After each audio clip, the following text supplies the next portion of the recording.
नमस्कार दर्शकों, आप देख रहे हैं पंजाब केसरी और मैं हूं जितेश मिश्रा।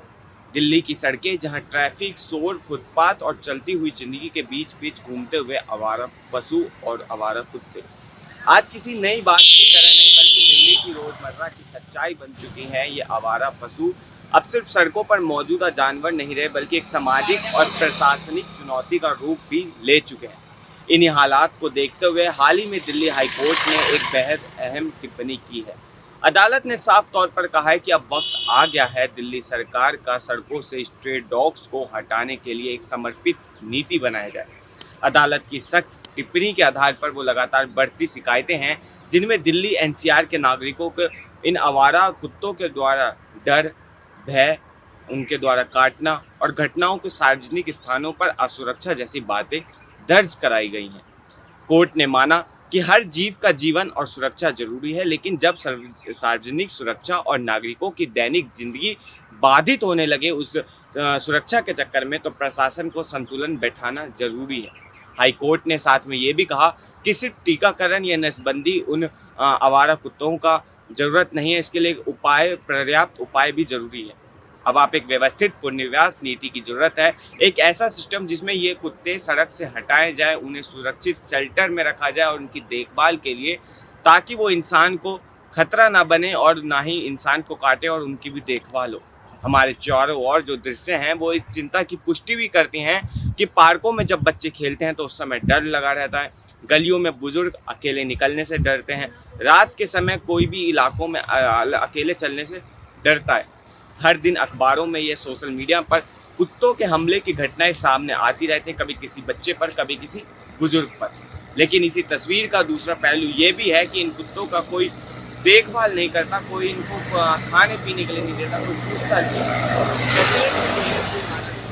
पशु गलियों के नीचे जो आते हुए बीमारियों से लड़ते हुए जानवर दिल्ली की सड़कों पर एक अलग किस्म की बेबसी का प्रतीक बन चुके हैं। ऐसे में अदालत की टिप्पणी एक नई उम्मीद का संकेत है, जहां नागरिक सुरक्षा के साथ साथ जानवरों और इंसानों दोनों को अधिकारों की बात जो है दिल्ली हाईकोर्ट ने एक साथ रखी है। अब सवाल ये है कि दिल्ली की नई सरकार इस आदेश पर क्या कदम उठाएगी। सूत्रों के मुताबिक नगर निगम और पशुपालन विभाग को निर्देश दिए गए हैं कि वे एक नई नीति का खाका तैयार करें जिसमें 3 मुख्य बातें शामिल रहेंगी। पहला, सड़कों से स्ट्रे डॉग्स को इंसान को बिना टकराव से हटाना। दूसरा, उन्हें स्थायी शेल्टर में जो है पर्याप्त रूप से रखना, उनकी देखभाल करना, उन पर निगरानी करना। और तीसरा, नसबंदी और टीकाकरण को और संगठित तरीके से जो है लागू करना। इस प्रस्तावित नीति के अंतर्गत यह विचार भी है शहर के जोन से बांटकर जहां जहां सबसे अधिक शिकायतें आती हैं वहां से सबसे पहले कुत्तों को जो है हटाया जाए।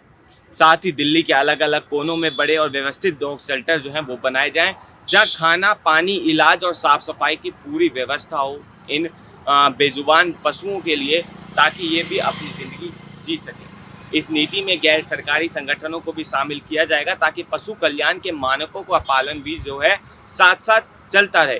केवल जो है उन्हें हटाने तक ही सीमित ना रहे, उन्हें एक नई जीवन की, नए सिर्फ एक स्थापित संस्थान की जो है वो भी मिले। सड़क से हटाना सिर्फ प्रशासनिक कार्य नहीं, ये एक सामाजिक संवाद भी है और ये वो बिंदु है जहां सरकार को बेहद सावधानी और समझदारी से इस नीति पर काम करने की आवश्यकता है और आगे काम करना होगा। जानवरों के अधिकारियों के लिए काम करने वाले संगठन यह मांग पहले कर चुके थे कि कोई कदम अगर अमान्य होगा तो इसके विरुद्ध में वो सड़कों पर उतरेंगे। इसलिए ये नीति न सिर्फ कानून बल्कि नैतिक रूप से भी संतुलित होनी चाहिए, जिससे आम जनता, आवारा पशु और जो तमाम एनजीओ हैं तीनों के बीच में संतुलन बैठे। अब अगर बात करें जनता की तो इस नीति का प्रभाव गहराई से महसूस किया जाएगा। सबसे पहले दिल्ली के तमाम मोहल्ले, गली और पार्कों में चल रही असुरक्षा की भावना में कमी होना। सार्वजनिक स्थल पर जो है महिलाएं, बच्चे और बुजुर्गों के द्वारा जो है लगातार जो है असुरक्षित महसूस करना, तो उसमें कहीं ना कहीं सुरक्षा बनेगी। रात में काम से लौटते वक्त या रात में कहीं से लौटते वक्त लोगों को खतरा कम महसूस होगा। स्वास्थ्य के नज़रिए से भी ये कदम बेहद अहम होगा। अक्सर ये कुत्ते जो हैं वो बीमारियों का वाहक बनते हैं, खासकर रैबिज जैसी जानलेवा बीमारी जो है इससे खतरा बना रहता है।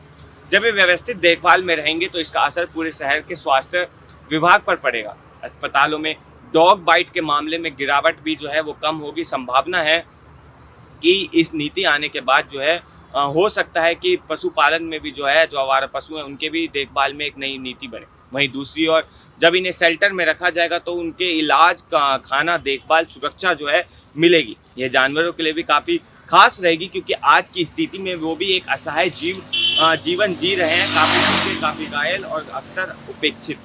दिल्ली सरकार के सामने अब दोहरी जिम्मेदारी है, एक और जनता को राहत देना, दूसरी ओर पशु कल्याण को सुनिश्चित करना।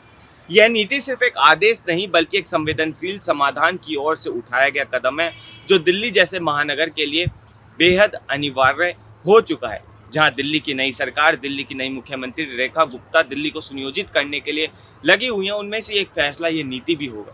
दिल्ली हाई कोर्ट का ये फैसला दरअसल एक सामाजिक संतुलन स्थापित करने की कोशिश जो है वो बताई जा रही है। यह बताता है कि जब समस्या इंसान और जानवर दोनों को नुकसान पहुंचा रही है तो समाधान भी जो है समावेशी होना चाहिए। हमारे आसपास का ये शहरी परिदृश्य अब एक बदलाव के मुहाने से अगर देखा जाए तो यह नीति सही से बनाई जाएगी, ज़मीन पर उतारी जाएगी और इसमें मानवीय दृष्टिकोण बना रहेगा।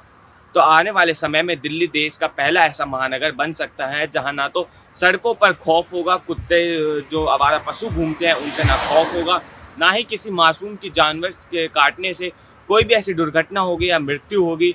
यह सिर्फ एक नीति नहीं होगी बल्कि जहाँ दिल्ली के चेहरे को बदलने वाला सामाजिक कदम होगा, जहां इंसान और जानवर दोनों के जीवन को बराबरी का महत्व मिलेगा। तो कुल मिलाकर ये कह सकते हैं कि ये खबर जो दिल्ली में आम नागरिक हैं, जो दिल्ली में आवारा पशुओं के कारण, आवारा कुत्तों के कारण जो परेशान थे काफ़ी लंबे समय से, तो ये नीति उनके लिए कहीं ना कहीं बेहद फायदेमंद रहेगी, जहां इंसान और जानवर दोनों के जीवन को बराबरी का महत्व मिलेगा। तो कुल मिलाकर ये कह सकते हैं कि ये खबर जो दिल्ली में आम नागरिक हैं, जो दिल्ली में आवारा पशुओं के कारण, आवारा कुत्तों के कारण जो परेशान थे काफ़ी लंबे समय से, तो ये नीति उनके लिए कहीं ना कहीं बेहद फायदेमंद रहेगी। पर तमाम जो डॉग लवर्स हैं, जो पेट लवर्स हैं, कहीं ना कहीं उनके लिए ये खबर काफ़ी दुखदायी भी हो सकती है। बहरहाल इस पर आप क्या सोचते हैं हमें कमेंट में बताएं और ऐसे तमाम अपडेट्स के लिए देखते रहिए पंजाबकेसरी.com दिल्ली। धन्यवाद।